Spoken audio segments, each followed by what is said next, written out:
संत श्री गजानन महाराजांची पालखी शनिवारी मुंगीलाल बजोरिया विद्यालयाच्या प्रांगणात दुपारी विसावली होती।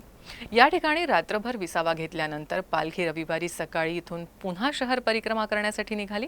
भाविकांनी शहरात ठिकठिकाणी रांगोळ्या रेखाटून पालखीचं स्वागत केलं। गोरक्षण रोड येथील आदर्श कॉलनीतील मनपा शाळेतून विश्रांती घेतल्यानंतर पालखी सिंधी कॅम्प मार्गे हरिहर पेठेतील मुक्कामाकडे जाण्यास निघाली। यावेळी मार्गावरील व्यापारी, दुकानदार, सामाजिक आणि धार्मिक संघटनांच्या वतीनं श्रींच्या पालखीचं जोरदार स्वागत करण्यात आलं।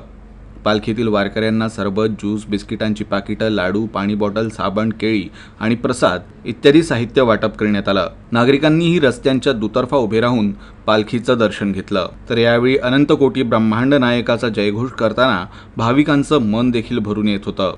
हरिहर पेठेतील शिवाजी टाउन शाळेत विश्रांती घेतल्यानंतर पालखी वाशिम बायपास पातूर मार्गे पंढरपूरसाठी रवाना झाली।